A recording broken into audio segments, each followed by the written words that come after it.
Joining us live now is our Wednesday panel, Labor MP Julian Hill, Liberal MP Keith Wallahan. Keith, we'll start with you. What was your biggest issue with yesterday? I think the biggest issue was it was a day to acknowledge the tragedy that happened a year ago, and it was missed, and it should have been a uniting moment, but it wasn't. I've got here the press release that the Prime Minister did on the 20th anniversary when he was opposition leader of September 11, and in it he acknowledges the tragedy of that day 20 years on.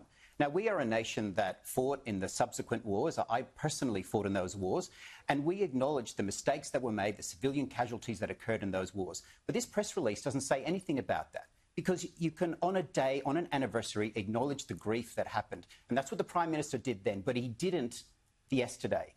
And that's a one-year anniversary, significant anniversary. So The question is, why is the Prime Minister holding Israel to a standard that we don't hold to ourselves? And I think the answer to that question will be very instructive, and I think the Australian people deserve to know. OK, and that's a good argument. Julian, what's your response to that, bearing in mind that this was Israel's 9/11? Well, I agree with some of the words Keith used. There should have been a moment of national unity, but with the greatest of respect, because we do get on, and I do respect Keith, some of what he said was simply not true. October the 7th, the anniversary, was a sombre moment and represents the largest loss of Jewish life since World War II. And the anniversary was a difficult time for many Australians. The motion that the Prime Minister came into the Parliament and moved, which I would have hoped quite genuinely every member of Parliament could have supported, it recognised the significance of October the 7th. It condemned anti-Semitism in all its forms and called that out. It recognised the loss of civilian life that has ensued in Israel, in Gaza, in the Occupied Palestinian Territories, in Lebanon, and it called for the cycles of violence to stop.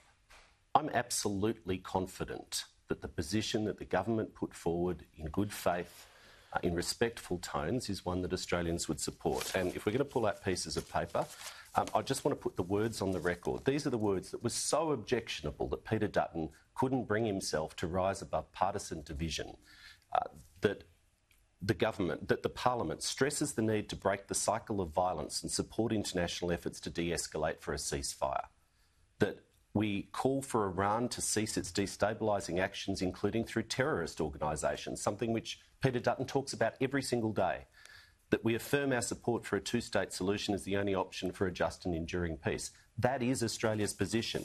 And the point that Keith made, which I do have to contradict, the motion did exactly what Keith just called for. It reiterates unequivocal condemnation of Hamas's terror attacks on Israel. It recognises that hundreds more innocent people were subjected to brutality and violence on that day. It called for the release of the remaining hostages. It did everything which the opposition called for.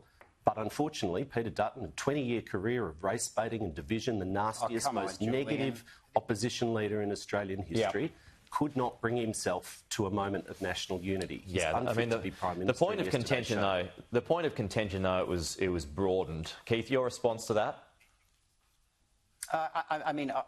I think that was beneath Julian to pull out that card, to tear down the character of Peter Dutton. And I hope we'll get to the Peter character Dutton of the tears Prime down Minister. his own character well, I think day we'll after talk day. about the Prime Minister's character very shortly, including how he conducted himself in the Parliament yesterday, how he has conducted himself on several occasions in the Parliament. It's not just a spur of the moment where he loses his cool. This is the Labor business model.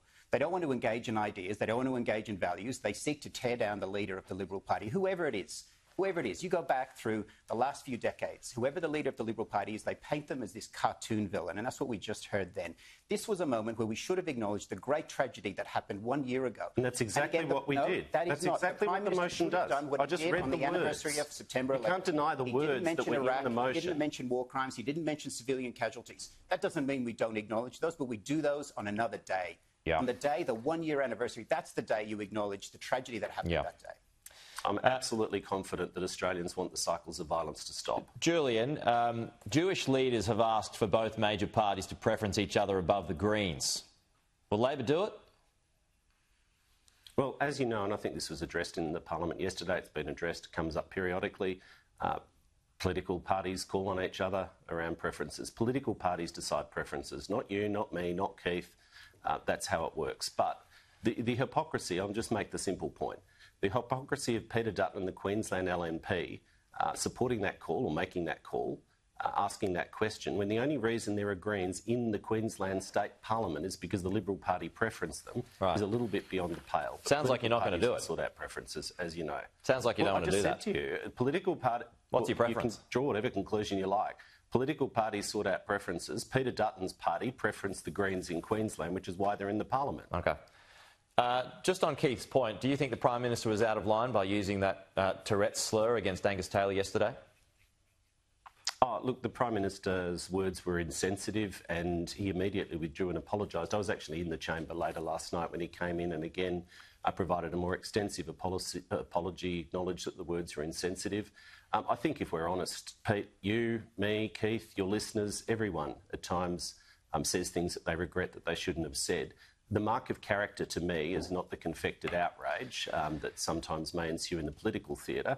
It's exactly what we teach our children and we try to do ourselves, which is to apologise, to recognise when you've been insensitive, and that's exactly what happened. I was there in the chamber on both occasions. OK. Julian, Keith, appreciate your time as always. We'll talk to you again soon.